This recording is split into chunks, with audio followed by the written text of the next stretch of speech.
बैठ जाइए। Thank you sir. Vikas ji, आपका ग्रेजुएशन कब हुआ था? सर मेरा ग्रेजुएशन 2008 में क्या था विषय ग्रेजुएशन का? हिंदी साहित्य था सर। और ऑप्शनल क्या है? श्रम एवं समाज कल्याण। क्यों ऐसा है? जो ऑनर्स इतना बेहतर है आपका हिंदी साहित्य, अगर उसको रखते तो और बेहतर होता। सर मैंने 2009 से 11 के बीच में काशी हिंदू विश्वविद्यालय से master of art in social work किया था। उसके बाद मैं 2014 से नियोजित शिक्षक के रूप में अपने गृह जनपद गोपालगंज में कार्यरत हूँ। तो मैं अपने स्कूली दायित्वों का और पारिवारिक दायित्वों का निर्वहन करते हुए मुझे ऐसा सब्जेक्ट चूज करना था कि जो मेरे समय अनुकूल हो और मुझे सहायता प्रदान कर सके। हिंदी साहित्य कहाँ से किया था आपने? ग्रेजुएशन कहाँ किया? सर मेरा ग्रेजुएशन दीनदयाल उपाध्याय गोरखपुर यूनिवर्सिटी से एक एफिलिएटेड कॉलेज है, लालजी राय डिग्री कॉलेज, वहाँ से। दीनदयाल उपाध्याय के नाम से अभी एक बंदरगाह का नाम बदला गया है, इनके नाम से ही रखा गया है। सर कोलकाता का नाम इनके नाम पे है। हुगली बंदरगाह का शायद, सॉरी सर। अच्छा कोई बात नहीं, कांडला है। हाँ थैंक यू सर। अच्छा, हिंदी साहित्य ग्रेजुएशन में है तो आप अच्छा पढ़े होंगे, सब ठीक किए होंगे आप? जी सर, बेहतर होगा। जी सर, उम्मीद है बेहतर होगा। अच्छा, हिंदी साहित्य का पहला इतिहास किसने लिखा था? Sorry sir. अच्छा कोई बात नहीं, प्रेमचंद को जानते हैं आप? जी सर। पढ़े प्रेमचंद को, कुछ उनके विषय में कुछ या उनकी कहानी उपन्यास कुछ पढ़ा है? हाँ सर, मैंने गोदान पढ़ा था और उनकी एक कहानी मुझे बहुत पसंद आई, ईदगाह थी। ईदगाह? कौन था उसमें एक बालक बच्चा जो दादी के लिए चिमटा खरीदता है, क्या नाम था उसका? सर एग्जैक्ट नाम तो नहीं याद है, लेकिन एक बच्चा ही था जो बच्चे के बाल मनोवृत्ति और एक दादी के साथ संबंध और बालकों के साथ क्या दिखाता है। एक बच्चा, बाकी लोग गुब्बारे खरीद रहे हैं, खेल रहे हैं, एक बच्चा सामाजिक जिम्मेवारी का निर्वहन कर रहा है, दादी की आवश्यकता की पूर्ति कर रहा है। आप इसमें क्या मानते, क्या देखते हैं आप इसको? सर वो अपनी इस घटना का क्या माने, इसको किस कम अच्छाई के रूप में देखते हैं आप या फिर इसको बुराई के रूप में देखते हैं आप? सर मैं ऐसे बाल मनोविज्ञान के अपनी दादी की जो उसके साथ समस्याएं जुड़ी हुई थी उसको देखते हुए। आप अच्छाई, अब मैं पूछ रहा हूँ अच्छा है या बुरा है? अच्छा है सर। अच्छा है। बच्चा जो 7 साल 8 साल का है उसे खेलना कूदना चाहिए फ्रीली। वो लड़का सामाजिक समस्याओं को देख रहा है, दादी को चिमटा नहीं, चिमटा खरीद लें, लोग लड़के गुब्बारे के लिए और खिलौनों की जिद करते हैं और वो बच्चा खरीद रहा, दादी के लिए चिमटा खरीद रहा है, आप उसको अच्छा मानते हैं? सर वो देख रहा है कि जो लोग खिलौना खरीद रहे हैं, मतलब आपकी नज़र से हर बच्चा को ये सोचना चाहिए नहीं 7 साल 8 साल नहीं कि घर की ज़रूरतें क्या है?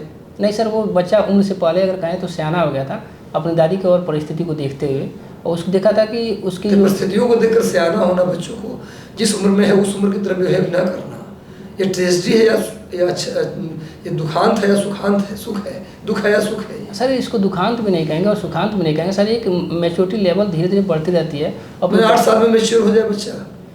सर संभावना से कोई बात नहीं है। LSW आपका विषय है, लेबर एंड सोशल वेलफेयर। तो लेबर की समस्या क्या है आजकल? जो अनऑर्गेनाइज सेक्टर के जो लेबर है, क्या उनके लिए क्या उनकी क्या समस्याएं हैं? अभी सरकार हाल में उनके लिए क्या कर रही है?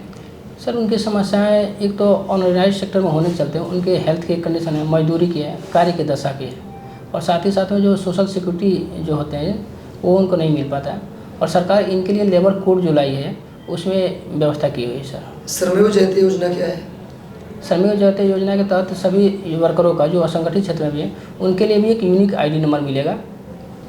अच्छा, एक और चीज़ कुछ देने की बात की गई थी, यूनिक ID नंबर के साथ साथ सर सबका हेल्थ इंश्योरेंस होगा, अकाउंट नंबर कुछ था खुलना? हाँ UN नंबर सबका खुलेगा सर। अच्छा, अब बताइए वेश्यावृत्ति की समस्या खासकर पूर्वी क्षेत्र में ज़्यादा देखा जाता है, बिहार, बंगाल, उड़ीसा, ज़्यादा आंकड़े यहीं से आते हैं कि कम उम्र की लड़कियों को उस वेश्यावृत्ति में धकेल दिया जाता है। क्या कारण मानते हैं इसका, ऐसा क्यों होता है? सर अगर पूर्वी क्षेत्र देखा है तो आपदाग्रस्त है, गरीबी बहुल क्षेत्र है सर, और साथ ही साथ यहाँ पर अशिक्षा है, तीनों चीज़ें मिलकर जिम्मेदार बनाती हैं सर वेश्यावृत्ति को। अब सरकार द्वारा कोई योजना बताइए कि जिससे कि इस पर रोक लगे। सर इसके लिए सरकार ने कानून भी लाया है और एक उज्ज्वला योजना करके है सर। क्या है उज्ज्वला योजना? उसमें अगर वेश्याएँ, अगर कोई भी बच्ची अगर या महिला अगर वेश्यावृत्ति में संलिप्त होती है तो उसको ला करके उसको रिहेबिलिटेट किया जाएगा और समाज। हिंदी साहित्य में प्रेमचंद का कोई उपन्यास जो इसी से जुड़ा हुआ है? सर एग्जैक्ट नहीं लिख, बट आपकी अनुमति हो तो मैं गेस बिल्कुल करिए। सर शायद सेवा सदन था। हाँ बिल्कुल। Thank you sir. प्रेमचंद का पहला उपन्यास कौन था? सॉरी सर, मैं रिकॉल नहीं कर ऐसा पा कोई बात नहीं। आपका हॉबी है वॉचिंग एंड प्लेइंग क्रिकेट। रहा। Yes sir. World cup Bharat में होने वाला है। जी सर। भारत का पहला मैच कब है? भारत का पहला मैच सर 8 अक्टूबर का। 8 अक्टूबर को कन्फर्म है? Yes sir. कन्फर्म 8 को या 4 को या 5 को? नहीं सर, भारत का पहला मैच देखा जाए तो 8 को है। इसके पहले तो सर एक अभ्यास मैच होता वो तो हो रहा है। अच्छा। अभी भारत ने लेटेस्ट T20 वर्ल्ड कप कब जीता था? सर लेटेस्ट भारत में 2007 में जो पहला संस्करण हुआ था वहीं जीता था सर। और वर्ल्ड कप वनडे का कब जीता है लेटेस्ट?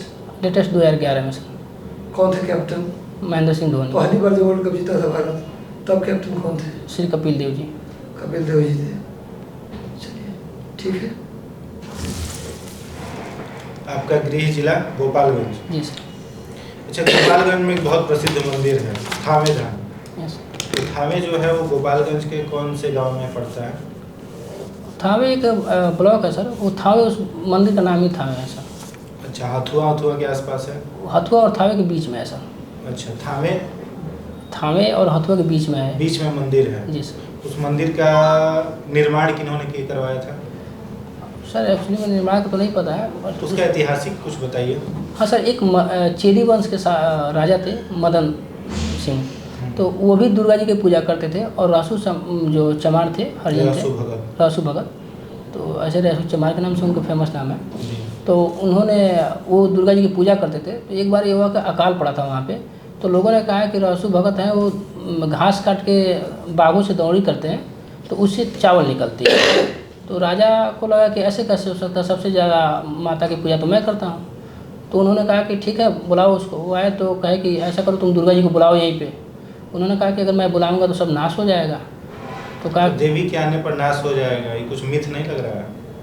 सर देवी आएंगी तो उन्नति होना चाहिए तरह। कहने का मतलब कि जबरदस्ती देवी को बुलाया जा रहा है। एक मतलब देवी पर थोपा जा रहा है, भगवान पे किसी चीज़ थोप के नहीं कर सकते हैं। तो फिर उन्होंने कहा कि उसके बाद उन्होंने जब देवी को बुलाना शुरू किया तो पहला देवी का पड़ाव कामाख्या में आया। कामाख्या के बाद से फिर काली कलकत्ता में आया, फिर घोड़ा घाट आया। और फिर जब लास्ट में घोड़ा घाट तक आ गई थी तब उन्होंने मनोराज से कहा कि अब जाके आप मिल लीजिए, नहीं तो अब माता नाराज़ हो जाएंगी। उन्होंने कहा कि नहीं यहीं पे बुलाओ। तो फिर उन्होंने जब माता जी को बुलाया तो माता जी उनके सर के ऊपर से हाथ निकाली और आधी तूफान के साथ आई और सारा साम्राज्य नाश हो गया। कौन राजा थे, क्या नाम था उनका? चेदी वंश के राजा थे मदन राय। मदन राय या मदन सिंह सर। अच्छा, सॉरी सर, मदन सिंह। गोपालगंज जो है वहाँ पर कौन सा नृत्य ज़्यादा कुछ क्लासिक वहाँ का कुछ नृत्य है? जैसे बिहार में कई तरह के डांस है, तो गोपालगंज में किस तरीके का नृत्य? कुछ वो स्पेसिफिक नहीं है सर, लेकिन वहाँ लौंडा डांस भी होता है और ऑर्केस्ट्रा भी होते हैं। अच्छा, ऑर्केस्ट्रा सही है या गलत है? बिहार के जो भोजपुर वाले क्षेत्र है जहाँ पर भोजपुरी ज़्यादा प्रसिद्ध है, वहाँ पर देखा जाता है शादियों में ऑर्केस्ट्रा रहता ही, जिसमें अपव्यय भी ज़्यादा होता है, मारपीट का भी संभावना रहता है। पता चला शादी हुआ, कुर्सी तोड़ दिया, सिर फोड़ दिया। तो ये सही है गलत है? ऑर्केस्ट्रा समाज को क्या करता है, प्रभावित करता है या बैड इफेक्ट है उसका? उसके दोनों है सर, कुछ फ़ायदे भी है कुछ नुकसान भी है। बारात के मायने ये होता है कि अगर जिसके यहाँ रात में बारात टिकी होती है उसका वैल्यू उस आदमी की अपनी अहमियत ज़्यादा होती है। इसके लिए रात में रोकने के लिए या तो ऑर्केस्ट्रा कराया जाता है तो डांस कराया जाता है। लेकिन तो ऑर्केस्ट्रा और डांस के जगह पर बहुत सारे व्यास अच्छे गाना गाते हैं, उस तरह का कुछ किया जाता है? सर ऐसा भी प्रचलन चल रहा है कि हमारे आज के समय में ऑर्केस्ट्रा तो अश्लीलता को छोड़ के बाकी कुछ देता नहीं है। ऐसा नहीं कर सकते हैं कि मैं इस बात से पूर्णतः सहमत नहीं हूँ। कुछ हद तक अश्लीलता रहता है, लेकिन बहुत जगह पे क्लासिकल डांस भी होते हैं सर। ऐसा नहीं होता है कि ऑर्केस्ट्रा में क्लासिकल डांस मतलब सॉरी सर, वो जो ऑर्केस्ट्रा डांस भी जो होते हैं सर, लोगों का मनोरंजन होता है उससे। आपका हायरार्की क्या है? जॉब प्रेफरेंस के साथ में क्या क्या हो रहा है? सबसे पहले मेरा सर बिहार पुलिस सेवा है, ठीक है। उसके बाद बिहार प्रशासनिक सेवा है, फिर बिहार निबंधन सेवा है, फिर आपका स्ट्रेंथ बताइए, कुछ स्ट्रेंथ अपना बताइए। सर मेरा स्ट्रेंथ है लीडरशिप की क्वालिटी है, निर्णय लेने की क्षमता है, समन्वय की क्षमता है और लोगों के साथ बात करने के गुण है सर। कोई एग्जांपल दे करके बताइए कि आप में लीडरशिप का क्षमता है, आपने अपने जीवन में कुछ लीड किया हो उस तरह। सर मेरे स्कूल में जिस स्कूल में गया था मैं उस समय भवनहीन स्कूल था। वहाँ पे हम लोग 3 टीचर थे और साथ में वहाँ पे जो मुखिया थे वो दबंग थे। तो हम लोगों ने उनसे बार बार कहा कि सर हम लोग को दे दिया जाए स्कूल, भूमि आवंटित थी, तो नहीं माने। तो फिर हम लोगों ने हमने गांव को मोबिलाइज किया कि भाई आपकी गांव है, अगर आपके बच्चे नहीं पढ़ रहे हैं तो आप लोगों को दिक्कत होगा। तो फिर उनको ले जा करके हम लोगों ने फिर BDO साहब को, और समय प्रधान सचिव रंजीत सिन्हा सर थे, तो उनको मैंने लेटर लिखा था पंचायती राज को, और बाद में हमारे स्कूल में भवन सेंक्शन हुआ, और आज हमारा स्कूल वहाँ ब्लॉक के सबसे टॉपर स्कूल में आता है सर। आपकी वीकनेस कौन कौन सी हैं? भावुकता है सर। भावुकता को वीकनेस मानते हैं? हाँ सर, वो सीमित संदर्भ में वीकनेस भी है कभी कभी। और सर थोड़ा हेल्थ का इशू आ जाता है। DSP बन जाइएगा तो कंट्रोल कर लीजिएगा भावुकता को। धीरे पता चला क्रिमिनल को देखें कि दुख दर्द में आप तो टॉर्चर भी नहीं कर पाइएगा क्रिमिनल को। ऐसा नहीं सर, भावुकता मैंने बोला सीमित संदर्भ में। भावुकता का संदर्भ ये होता है सर, अगर मैंने जिसको नीडी पर्सन को देखा, कोई गरीब आ गया, कोई वृद्ध आ गया, क्रिमिनल के प्रति कोई भावुकता नहीं रहेगी। भावुकता उसके जो हमारे संवैधानिक दायित्व हैं सर, और जो हमारे नियम है उसके अंतर्गत ही हम अपने उसको दायित्व का निर्वहन कर सकते हैं। क्रिमिनल है तो सर उसके प्रोसीजर के तहत उसे। वॉचिंग एंड प्लेइंग क्रिकेट, इसके अलावा क्रिकेट तो हमेशा होता नहीं है, तो बाकी दिनों में अपने आप को स्ट्रेस फ्री रखने के लिए क्या करते हैं आप? बाकी दिनों में सर हम गाना सुन लेते हैं, गाना गा लेते हैं थोड़ा बहुत। गाना गाते भी हैं? हाँ सर। फेवरेट सिंगर का कौन सा है आपका अभी? अब इस समय तो अगर भोजपुरी में कहा जाए तो खेसारी हैं, हिंदी में कहा जाए तो उदित नारायण है, और महिला में कहा जाए तो श्रेया घोषाल है। अच्छा, भोजपुरी में खेसारी लाल है। जी सर। खेसारी लाल का कोई भक्ति गाना सुनाइए। सॉरी सर, रिकॉल नहीं कर पा रहा हूँ। अच्छा, उनका और कोई गाना सुनाइए, कुछ सुना सकते हैं उनका, आप याद है कुछ? अभी तो सर रिकॉल नहीं कर पा रहा हूँ सर। ओके। विकास जी, आज न्यूज़पेपर पढ़े हैं? सॉरी सर, बस ऊपर देख लिया, पढ़ा नहीं। क्या है उसका हेडलाइन, क्या है पेपर का? सर आज एक नोबेल पुरस्कार मिला था 2 आदमी को। अच्छा, क्या नाम उनका? किस क्षेत्र में मिला? सर जीव विज्ञान के क्षेत्र में मिला है, बायोलॉजी के क्षेत्र में सर, कोरोना टीका को लेकर के मिला है सर। आप जिस जिला से आते हैं उस जिला के, आज बिहार के बड़े नामचीन पॉलिटिशियन, उनका क्या नाम है? सर श्री लालू प्रसाद यादव जी हैं। उनका क्या भूमिका आज के डेट में राजनीति में? सर उन्होंने एक सामाजिक न्याय की राजनीति को बढ़ाने में प्रमुख भूमिका निभाई थी सर। बस बिहार के चीफ मिनिस्टर रहे थे, श्री कृष्ण सिंह जी के बाद मतलब फुल टेन्योर पूरा करने वाले प्रथम मुख्यमंत्री थे, रेलवे मिनिस्टर थे। अच्छा, आज पेपर में जातीय आरक्षण का जो आंकड़ा आया उस पर क्या बोलना चाहते हैं? सर जातीय आरक्षण का नहीं आया सर, जाति में जो उसका सेंसर है, जो उनकी वो जातिगत सर्वे का आया हुआ है सर, कि कौन सी जातियाँ कितनी परसेंटेज में या उनकी संख्या कितनी है। तो उसके ये सरकार का ये है सर कि उसके थ्रू जो भी हमारे पास डाटा है, उसके थ्रू हमको जो पिछड़े या वंचित या लोग हैं उनके लिए कल्याणकारी योजना बना करके मुख्य धारा में लाने का प्रयास किया जाएगा। ये चीज़ डाटा लाके ये मैंने इसको सही मानते हैं या गलत मानते हैं, क्या इस पर बोलना चाहते हैं? सर लोकतंत्र में ट्रांसपेरेंसी होना चाहिए। अच्छा, तो अगर ये ट्रांसपेरेंसी रहेगा कि हमारे पास इतने जाति हैं और इतने लोग हैं, इतने महिला हैं, इतने पुरुष हैं, तो उसके लिए हम योजनाएं बना सकते हैं सर। 5th शेड्यूल और 6th शेड्यूल के बारे में कुछ बता दीजिए। आपका लेबर साइंस है ना? है ना? तो 5वीं अनुसूची या 6ठी अनुसूची में दोनों का क्या विशेषता है और अंतर बताइए। 5वीं अनुसूची में सर 4 पूर्वोत्तर राज्यों की बात की गई है सर, और 6वीं अनुसूची में उनके प्रशासन की बात की गई है सर। अनुसूची जो जनजातीय क्षेत्र हैं उनके प्रशासन की बात की कौन सा क्षेत्र है? जैसे 5वीं में है ना, हाँ सर। 4 क्षेत्र कौन कौन सा है? असम है, मेघालय है, त्रिपुरा है, मिजोरम है सर। ठीक है,